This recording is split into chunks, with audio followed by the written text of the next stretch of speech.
Seorang pria terlihat terdampar dengan menggunakan sebuah jam tangan mewah. Di saat bersamaan seorang nelayan melihatnya serta mengambil jam tangan tersebut. Cerita dimulai dari sebuah persidangan yang sedang dijalani oleh menantu dari Daesan Group.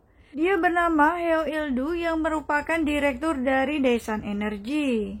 Salah satu orang yang ada dalam persidangan tersebut adalah anggota dewan Nam Song-chul. Di sisi lain, seorang pria juga nampak mengawasi jalannya persidangan. Dia adalah Seo Dong-ju yang merupakan direktur dari Daesan Group dan orang kepercayaan dari ketua Cha, pemilik dari Daesan dari gurunya Yeom Jang-soo yang merupakan mantan jaksa. Untuk menyelamatkan Daesan Group, Dong-ju harus menunda jalannya persidangan.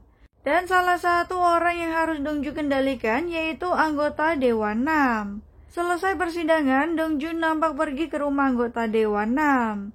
Dia juga terlihat menggendong seekor kucing. Sesampainya di sana, akhirnya mereka bertiga pun masuk ke sebuah ruangan. Tanpa basa-basi, Dong-ju memberikan hadiah sebuah kemeja yang terdapat sejumlah uang.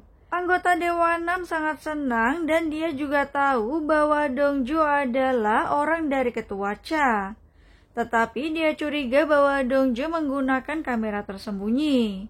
Pengawal Nam Song-chul pun akhirnya menemukan alat perekam di baju milik Dong-ju.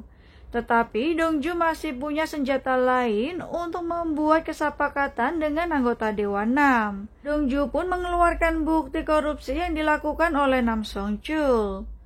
Mau tidak mau, Nam Song-chul harus menandatangani kesepakatan tersebut untuk menunda persidangan yang telah dilakukan oleh Heo Il-du. Dong-ju juga ternyata memasang kamera tersembunyi lainnya di sebuah kalung milik kucing. Kali ini anggota Dewan Nam tidak bisa berbuat apapun selain menandatangani perjanjian untuk menunda jalannya persidangan.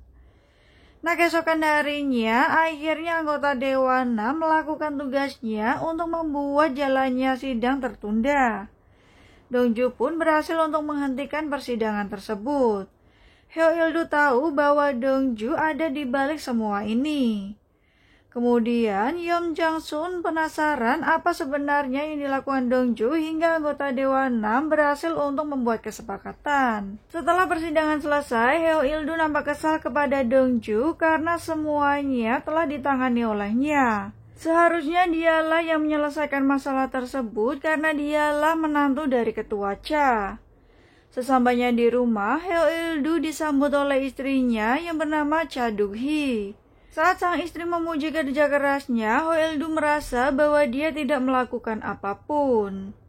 Di sisi lain, Seo Dong-ju sedang menunggu ketua Cha. Dan minuman yang biasa disajikan untuk ketua Cha yaitu sebuah kuning telur. Selain itu, Dong-ju juga mengetahui brankas milik ketua Cha di mana dalam brankas itu terdapat beberapa botol soju. Dan soju itu digunakan untuk mencampur minuman kuning telur. Sedangkan Heo Il-du tidak mengetahui apapun tentang ayam mertuanya. Selanjutnya, saat Il-du sedang berolahraga, dia melihat Dong-ju dipanggil oleh ketua Cha. Tentu saja itu terkait persidangan yang menyangkut skandal dari Daesan Energy.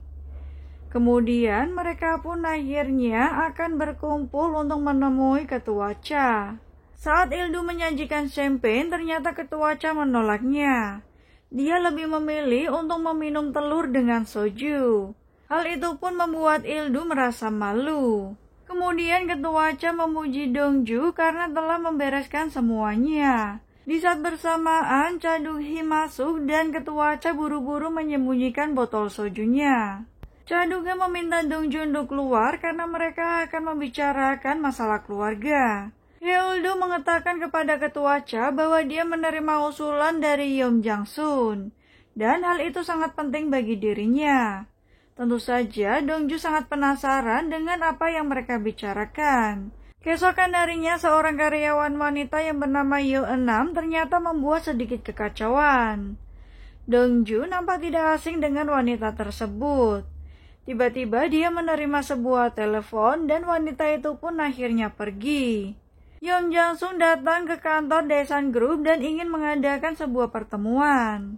Ternyata mereka akan membahas usulan yang diberikan Yeom Jang-soo kepada Heo Il-du. Mereka pun akhirnya dibawa ke sebuah ruangan rahasia untuk membicarakannya secara bebas. Setelah masuk ke dalam ruangan rahasia, ternyata Yeom Jang-sun adalah orang yang menyusun dana gelap milik ketua Cha. Yeom Jang-sun kemudian mengusulkan agar Daesan Chemical mengakuisisi Yuson Chemical. Nadia nampak menghubungi seseorang. Sementara itu, ketua Cha memperingatkan Il-du untuk tidak percaya sepenuhnya kepada Yeom Jang-sun. Nah, selang beberapa waktu, akhirnya Yeom Jang-sun kembali ke ruangan rahasia dan mengatakan bahwa Yuson Chemical setuju untuk diakuisisi. Setelah mendapatkan kesepakatan tersebut, Yeom Jang-sun akhirnya pergi meninggalkan ketua Cha. Seo Dong-ju pun kembali ke rumah. Ternyata dia mencari seseorang. Hal yang dia temukan yaitu sebuah lukisan kapal yang berlayar. Ternyata itu adalah lukisan yang dibuat oleh kekasihnya yang bernama Yo-6. Dia juga merupakan seorang karyawan yang bekerja di perusahaan yang sama yaitu Daesan Group. Mereka sudah tinggal bersama. Saat makan malam, Dong-ju nampak memberikan sebuah hadiah untuk 6.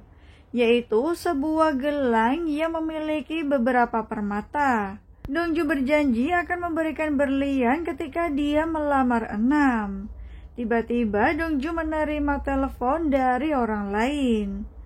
Ternyata Dong-ju diminta untuk menyesuaikan jadwal dari pernikahan cucu ketua Cha. Pernikahan itu akan dilakukan secara rahasia dan hanya keluarga yang tahu tentang hal tersebut. Sebelumnya, Dong-ju adalah orang yang akan dijodohkan ketua Cha dengan cucunya. Tetapi Dong-ju menolak pergi ke New York untuk menemui Jennifer Hu, karena dia sudah jatuh cinta kepada 6. Keesokan harinya, Dong-ju juga nampak kaget saat masuk ke sebuah ruangan karena terdapat seorang wanita yang bernama Cha Gu-hee yang merupakan anak kedua dari ketua Cha. Dia juga merupakan CEO dari Daesan Chemical. Tentu saja, Gu-hee sangat kaget saat mengetahui bahwa Daesan Chemical akan mengakuisisi Yuson Chemical. Gu-hee juga meminta Dong-ju untuk berada di pihaknya. Dong-ju akan mempertimbangkan hal tersebut. Di sisi lain, ketua Cha sedang menunggu Dong-ju. Ternyata ketua Cha suka untuk memakan permen. Setelah mengakuisisi Yuson Chemical, ketua Cha khawatir dengan Gu-hee. Karena Gu-hee bukanlah orang yang sanggup untuk memperluas sektor kimia. Ketua Cha pun mulai mempertimbangkan untuk mencari posisi wakil dari Daesan Group. Ketua Cha mulai mempertimbangkan Hu Il-du walaupun tidak mempunyai hubungan darah. Tetapi dia lebih percaya menantunya daripada dari pihak lain. Tentu saja itu membuat Dong-ju gelisah karena dia berambisi untuk menjadi penerus dari Daesan Group. Ketua Cha pun meminta Dong-ju untuk menguji Heo Il-du. Dong-ju menemui Il-du dan mengatakan bahwa Il-du harus bersiap diri untuk bertemu dengan para eksekutif, karena ketua Cha berencana menjadikan dirinya sebagai wakil dari Daesan Group. Mendengar hal itu, Il-du sangat senang dan memperbolehkan Dong-ju untuk menggunakan helikopternya. Selang beberapa waktu, Dong-ju akhirnya kembali. Setelah turun dari helikopter, ternyata 6 sudah menunggunya. Mereka pun kemudian berciuman. 6 tidak sabar untuk menunggu Dong-ju pulang. Tiba-tiba Dong-ju menerima sebuah telepon yang mengharuskannya untuk segera pergi. Ternyata Dong-ju bertemu dengan Direktur Choi. Ternyata ketua Cha pernah mengatakan bahwa dia akan menyerahkan posisi ketua Daesan kepada ahlinya jika putri dan juga menantunya tidak sanggup untuk melakukannya. Tetapi pada akhirnya wakil ketua tersebut akan diberikan kepada menantunya. Kini setelah Yuson Chemical diakuisisi, Dong-ju berharap kepada ketua Choi untuk merekomendasikan dia sebagai direktur dari Daesan Chemical. Karena ketua Cha tidak mempunyai seorang putra, dia berharap bisa merebut dan juga menjadi penerus dari Daesan Group. Setelah kembali ke rumah, Dong-ju dan juga 6 nampak mandi bersama. 6 bertanya bagaimanakah jika dia menikah dengan pria lain. Dong-ju mengatakan bahwa dia akan membuat 6 menyesal dan juga akan membawa wanita lain. Mendengar hal itu, Enam nampak sangat sedih dan juga terluka. Karena melihat Enam yang menangis, Dongju mengatakan bahwa dia tidak bisa menikah jika tidak dengan Enam. Setelah selesai mandi, Enam membawa hair dryer dan ingin mengeringkan rambut Dongju. Selang beberapa waktu, handphone Enam berbunyi. Dia pun buru-buru pergi untuk mengangkat telepon. Sedangkan Dongju ingin mempersiapkan makanan untuk mereka berdua. Enam nampak menerima sebuah telepon yang sangat serius. Saat dia keluar, dia melihat Dongju yang sudah tergeletak. Ternyata Dongju memakan sebuah roti yang ada di kulkas. Dongju terlihat kesakitan. Dia pun teringat saat pertama kali melihat Enam di sebuah kafe. Kala itu, Dongju diminta untuk pergi ke New York untuk menemui cucu dari ketua Cha. Tetapi di saat bersamaan, ternyata Dongju melihat seorang wanita yang menarik perhatiannya. Dan itu adalah Enam. Sejak saat itu, dia pun menolak untuk menemui Jennifer Hu. Kemudian, Enam bekerja di kantor yang sama, yaitu di Daesan Group. Dia membuat laporan dari Daesan Group nampak kacau dan dimarahi oleh ketua Cha. Dia pun menyalahkan Dongju atas hal tersebut. Tetapi ternyata mereka berdua sudah saling mengenal. Dongju menolak untuk pergi ke New York menemui Jennifer Hu karena dia sudah jatuh cinta kepada Enam. Selang beberapa waktu, Dongju akhirnya sadar. Ternyata dia alergi dengan bubuk kayu manis yang dia makan di sebuah roti. Enam pun merasa bersalah akan hal tersebut. Tetapi Dongju mengatakan bahwa dia baik-baik saja. Enam hanya ingin melakukan sesuatu yang istimewa untuk Dongju. Hal itu tentu saja membuat Dongju merasa sangat beruntung. Setelah kembali ke rumah, mereka berdua kembali berciuman hingga akhirnya tertidur.